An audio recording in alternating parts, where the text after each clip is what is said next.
미국 대통령의 최측근, 국가안보보좌관으로 일하는 한 남성이 있습니다. 그는 워싱턴 DC 백악관에서 열린 비밀회의에 참석하게 됩니다. 그곳에서 그는 믿을 수 없는 이야기를 듣게 되죠.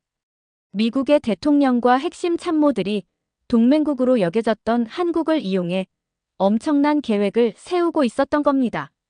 그 계획은 동북아시아, 나아가 전 세계의 질서를 송두리째 뒤흔들 수 있는 위험천만한 도박과도 같았습니다. 하지만 회의가 진행될수록 그들은 상상조차 하지 못했던 한국의 놀라운 저력과 마주하게 됩니다. 과연 그들은 어떤 진실을 알게 되었을까요? 끝까지 시청하시면 모든 진실을 알 수 있습니다. 안녕하세요. 제 이름은 제임스예요.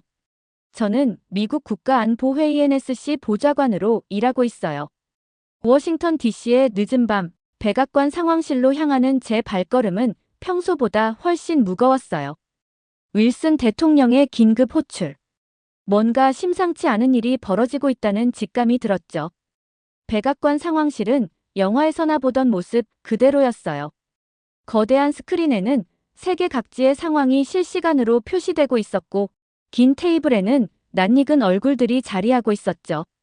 윌슨 대통령, 케인 수석 전략가, 샤오밍 국방부, 동아시아 담당 고문 모두 미국 외교 안보 정책을 좌우하는 핵심 인물들이었어요. 윌슨 대통령은 평소의 여유로운 모습과는 달리 굳은 표정이었어요. 대통령은 오늘 우리는 미국의 미래를 결정할 중대한 논의를 할 것입니다라고 말하며 회의 시작을 알렸는데 그 목소리에는 긴장감이 역력했죠. 저는 NSC 보좌관으로서 회의 내용을 기록하고 분석하는 역할을 맡았어요. 하지만 이날 회의는 단순한 기록 이상의 의미를 지닐 것 같았죠. 윌슨 대통령은 취임 이후 미국 우선주의를 내세우며 동맹국들과의 관계를 재정립하고 있었어요. 특히 한국에 대한 정책 변화는 파격적이었죠. 표면적으로는 한국에 대한 방위 공약을 축소하고 경제적 압박을 강화하는 듯 보였어요. 하지만 저는 그 이면에 숨겨진 더 큰 그림이 있음을 직감했어요. 워싱턴 정가에는 정보가 넘쳐나죠. 특히 저처럼 대통령과 참모들의 대화를 가까이에서 듣는 자리에 있으면 더욱 그래요. 며칠 전 대통령 집무실에서 윌슨 대통령과 케인 수석 전략가가 나누던 대화가 귓가에 맴돌았어요. 겉으로는 동맹국들과의 관계를 재조정하는 것처럼 보였지만 두 사람의 대화 속에는 한국을 이용해 중국을 견제하려는 더 깊은 속내가 숨겨져 있었던 것 같아요. 제가 백악관에서 일하면서 얻은 정보와 경험에 따르면 윌슨 대통령은 단순한 정치인이 아니었어요.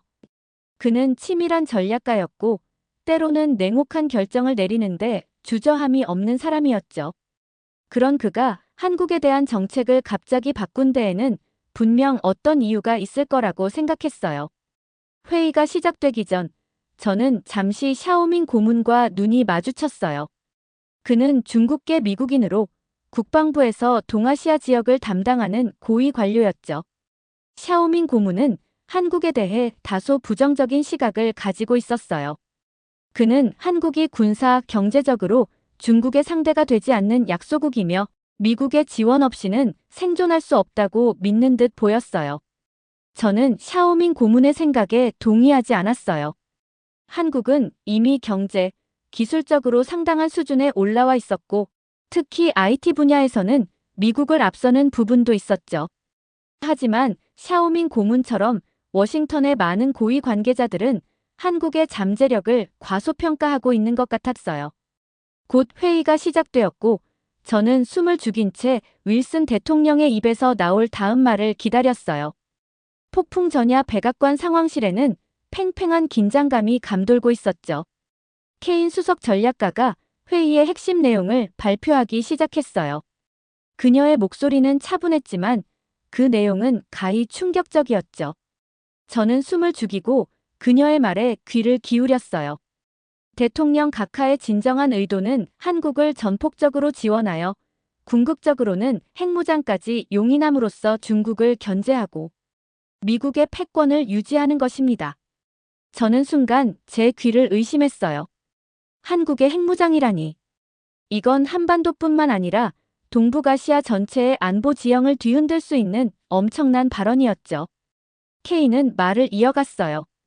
그녀는 한국이 핵무장을 하면 주한미군 철수가 가능해져 국방 예산을 절감할 수 있고 중국의 군사적 위협을 효과적으로 억제할 수 있다는 논리를 펼쳤어요. 저는 K의 주장이 현실성이 떨어진다고 생각했어요. 한국이 핵무장을 하면 주변국들의 반발은 어떻게 할 것이며 핵확산 금지 조약 체제는 어떻게 유지할 수 있단 말인가요? 하지만 K는 단호했어요. 그녀는 이미 이 모든 상황에 대한 대비책을 마련해 둔 듯 보였죠. K는 여기서 한 걸음 더 나아갔어요. 각하, 저는 한국의 잠재력을 심각하게 과소평가하고 계신다고 생각합니다. 그녀의 눈빛은 날카롭게 빛났고 목소리에는 확신이 가득 차 있었어요. K는 한국이 경제, 기술, 군사 등 모든 분야에서 이미 세계적인 수준에 도달했으며 특히 원자력, 반도체, 인공지능 분야에서는 미국을 능가하는 기술력을 보유하고 있다고 주장했죠. 저는 K의 말에 동의하는 부분이 있었어요. 저도 워싱턴에서 일하면서 한국의 놀라운 성장 속도를 체감하고 있었거든요. 특히 4차 산업혁명 시대의 핵심 기술인 반도체, 인공지능 분야에서 한국 기업들의 활약은 눈부셨죠. 몇 년 전 한국의 한 반도체 기업이 개발한 차세대 메모리 기술은 미국의 경쟁 기업들을 압도하며 세계 시장을 석권했어요. 당시 미국 정부는 이 상황을 심각하게 받아들였고 국가 차원에서 대책 마련에 나섰던 기억이 나요. 하지만 한국이 핵무기를 개발할 수 있는 능력까지 갖추고 있다는 것은 전혀 다른 문제였어요. 핵무기는 단순히 기술력만으로 만들 수 있는 것이 아니잖아요. 고도의 핵물리학 지식, 정밀한 공학 기술, 그리고 무엇보다도 핵물질을 확보하고 관리하는 능력이 필요하죠. K는 저의 의문을 읽기라도 한 듯 한국의 원자력 기술에 대한 설명을 덧붙였어요. 그녀는 한국이 이미 세계 최고 수준의 원자력 발전 기술을 보유하고 있으며 핵연료 재처리 기술 또한 상당한 수준에 도달했다고 주장했죠. K는 한국이 마음만 먹으면 단기간 내에 핵무기를 개발할 수 있는 잠재력을 충분히 갖추고 있다고 강조했어요. 그녀의 발표는 회의장에 엄청난 파장을 불러일으켰어요.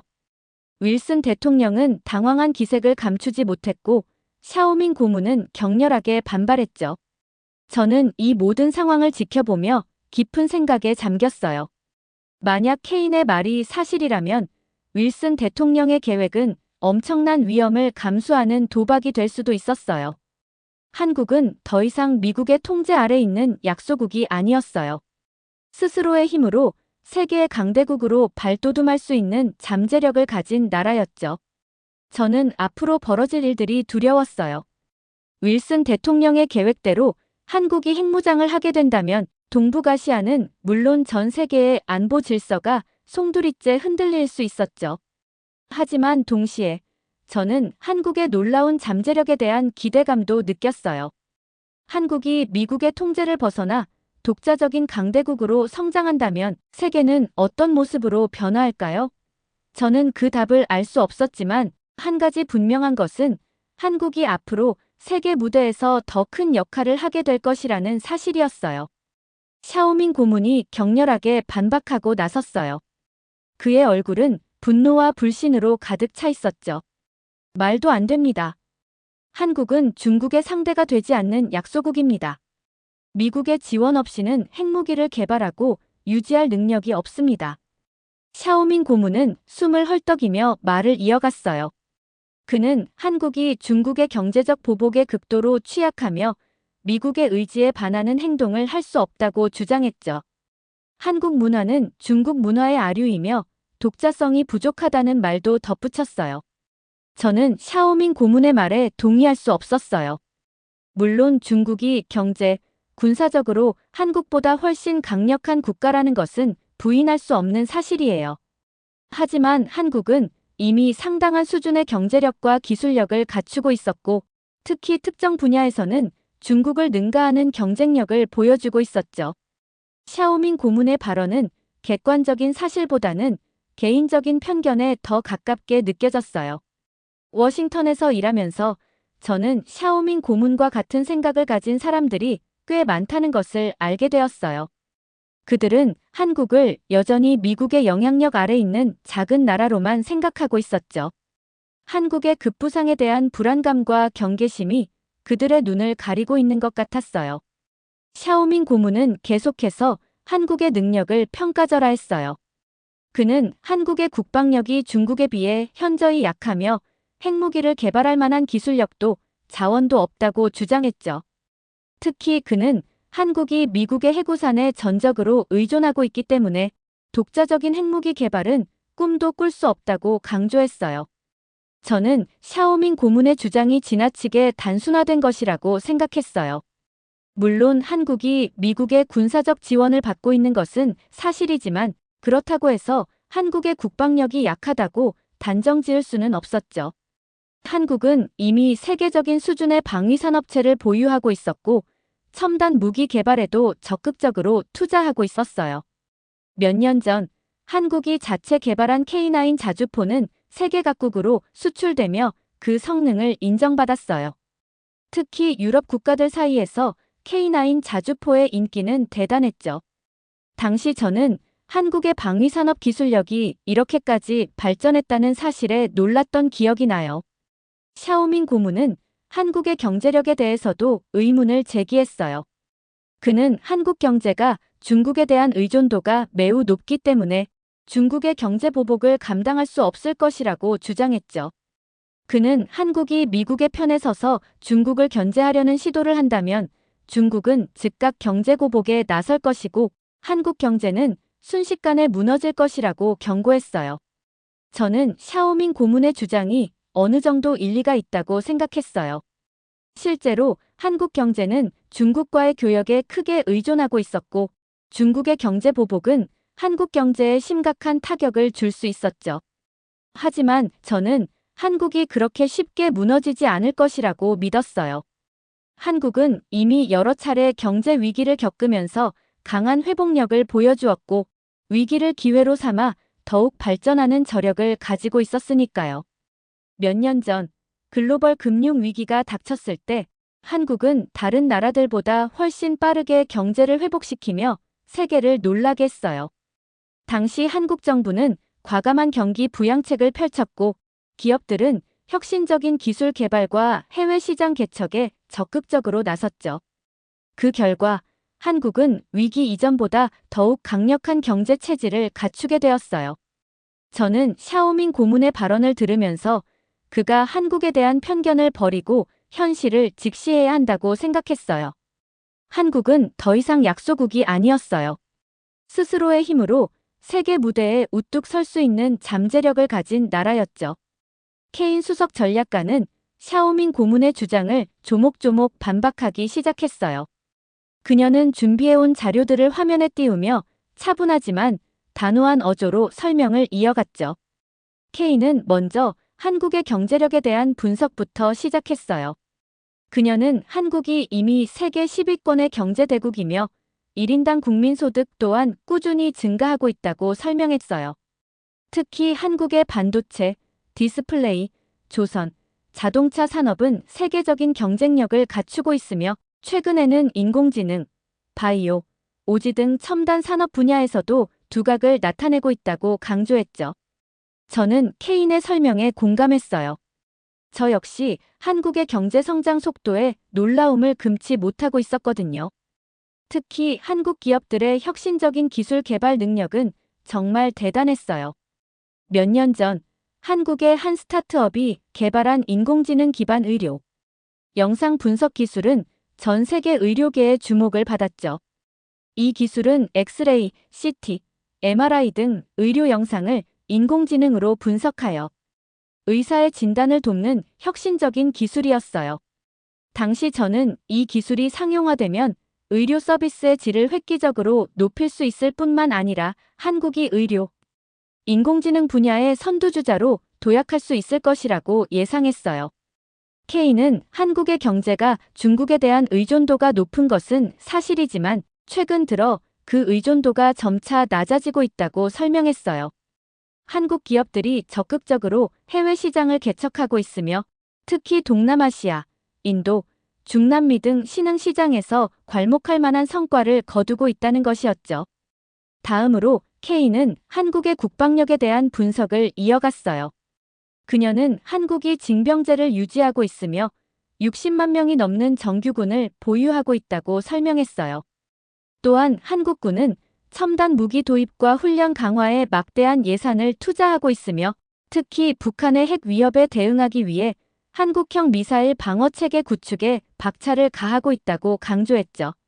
저는 케인의 설명을 들으면서 한국의 국방력이 샤오밍 고문이 생각하는 것보다 훨씬 강력하다는 것을 다시 한번 확인할 수 있었어요. 특히 한국의 방위산업 기술력은 이미 세계적인 수준에 도달해 있었죠. 앞서 언급했던 K9 자주포 외에도 한국은 자체 기술로 개발한 K2 흑표 전차, K21 고병 전투 차량, FA50, 경공격기 등 다양한 첨단 무기를 생산하고 있었어요.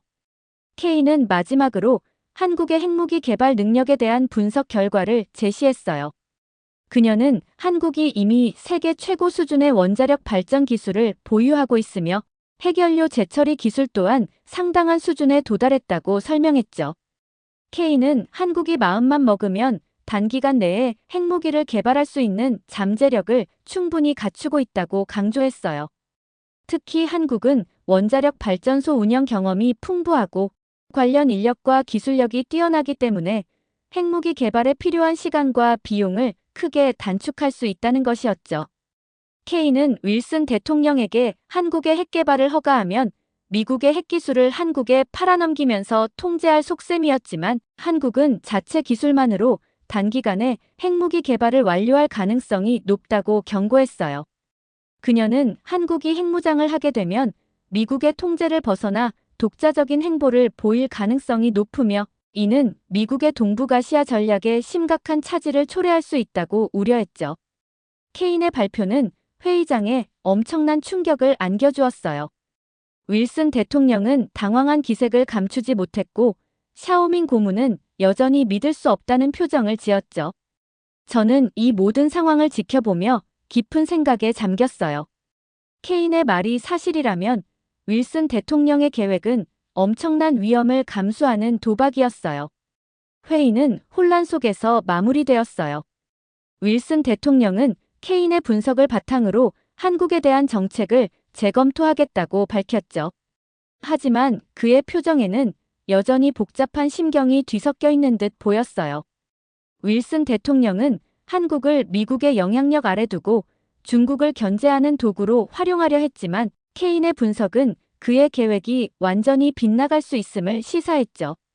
그는 한국의 잠재력을 과소평가했고 그 대가는 예상보다 훨씬 클 수 있었어요. 샤오밍 고문은 여전히 불만스러운 표정이었어요. 그는 회의 내내 한국의 능력에 대해 의문을 제기하고 케인의 분석을 반박하려 애썼지만 결국 그의 주장은 설득력을 얻지 못했죠. 샤오밍 고문은 한국의 부상을 인정하지 않으려 했고 미국의 대중국 정책 변화에 강하게 반발했어요. 그의 완고한 태도는 워싱턴의 많은 고위 관계자들이 가지고 있는 한국에 대한 편견을 반영하는 듯 보였죠. 저는 복잡한 심경으로 회의장을 나섰어요. 윌슨 대통령의 위험한 도박과 한국의 놀라운 잠재력 사이에서 깊은 고뇌에 빠졌죠. 한국이 미국의 통제를 벗어나 세계 질서를 뒤흔드는 강대국으로 부상할 가능성이 현실로 다가오고 있었어요. 저는 회의에서 오갔던 내용들을 곱씹으며 백악관 복도를 걸었어요. 케인의 분석은 충격적이었지만 동시에 저에게 새로운 시각을 열어주었죠.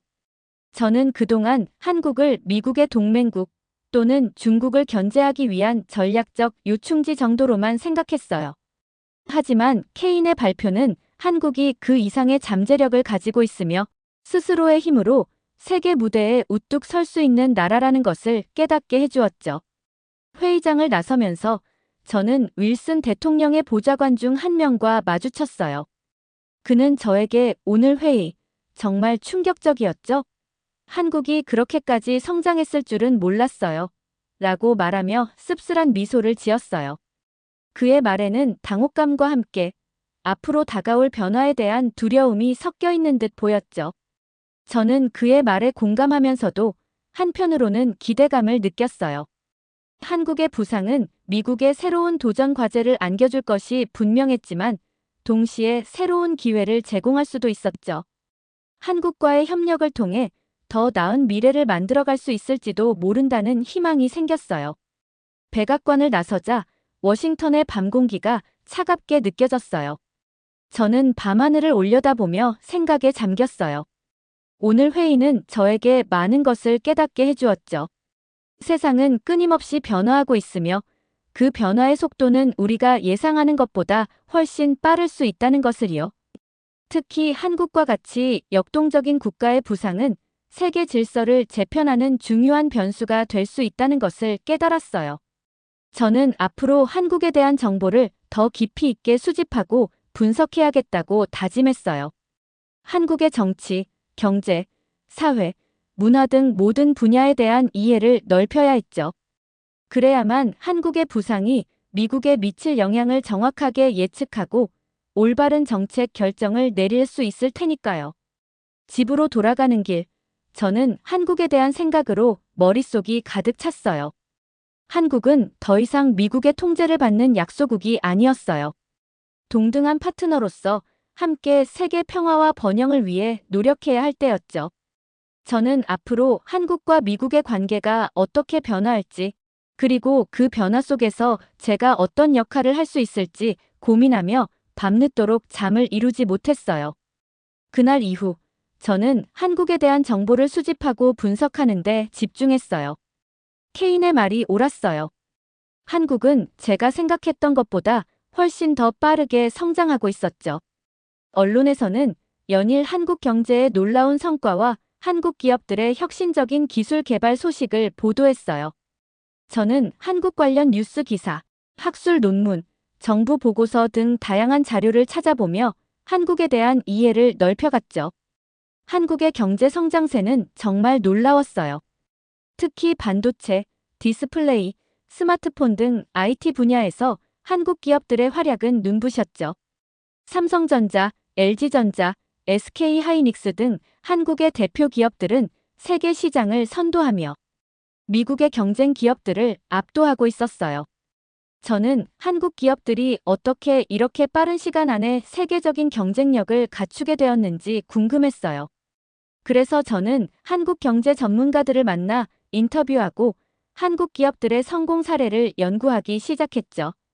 그 과정에서 저는 한국 기업들의 혁신 정신과 끊임없는 기술 개발 노력, 그리고 정부의 적극적인 지원이 한국 경제 성장의 핵심 동력이라는 것을 알게 되었어요. 한국의 젊은 세대들도 저에게 깊은 인상을 남겼어요. 그들은 창의적이고 혁신적이며 세계를 향해 나아갈 준비가 되어 있었죠. 저는 한국의 젊은이들이 만들어갈 미래에 대한 기대감이 커졌어요. 특히 한국의 스타트업 생태계는 놀라울 정도로 활발했어요. 젊은 창업가들은 인공지능, 빅데이터, 블록체인 등 첨단 기술을 활용하여 새로운 사업 모델을 개발하고 세계 시장에 도전하고 있었죠. 몇 달 전, 저는 서울에서 열린 국제 컨퍼런스에 참석할 기회가 있었어요. 그곳에서 저는 한국의 젊은 창업가들을 만나 그들의 이야기를 직접 들을 수 있었죠. 그들은 자신의 아이디어에 대한 열정과 자신감으로 가득 차 있었고 세계를 변화시키겠다는 꿈을 꾸고 있었어요. 저는 그들의 열정과 패기에 깊은 감명을 받았고 한국의 미래가 밝다는 것을 확신할 수 있었어요. 물론 한국의 부상은 미국의 새로운 도전 과제를 안겨줄 것이 분명했어요. 미국의 경제적, 군사적 패권에 도전하는 새로운 경쟁자가 등장한 것이니까요. 하지만 저는 한국과의 경쟁이 반드시 부정적인 결과만을 가져올 것이라고 생각하지 않았어요. 오히려 한국과의 건전한 경쟁은 미국을 더욱 발전시키고 세계 경제 성장에 기여할 수 있을 것이라고 믿었죠. 저는 한국과의 협력 가능성에도 주목했어요. 한국은 미국과 마찬가지로 자유민주주의와 시장 경제를 추구하는 국가이며 북한의 핵 위협, 기후 변화, 테러 등 다양한 국제 문제에 대해 공동의 이해관계를 가지고 있었죠. 저는 한국과의 협력을 통해 이러한 문제들을 해결하고 더 나은 미래를 만들어갈 수 있다고 믿었어요.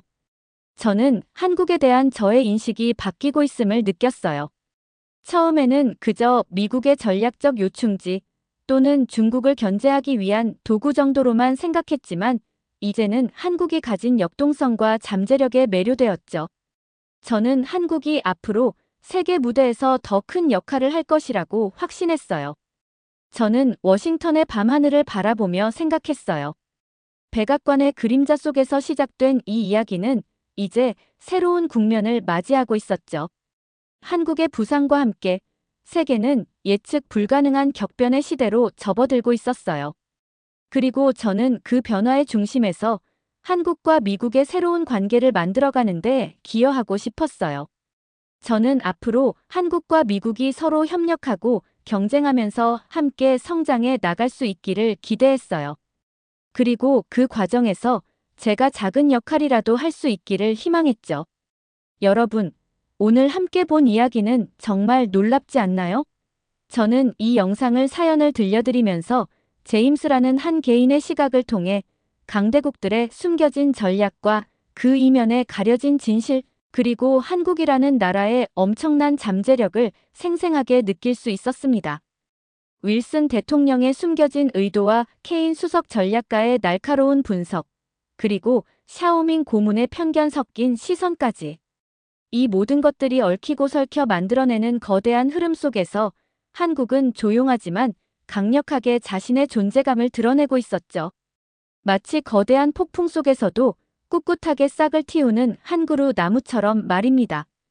저는 특히 케인 수석 전략가가 한국의 기술력과 잠재력을 정확하게 꿰뚫어보는 장면에서 깊은 인상을 받았습니다.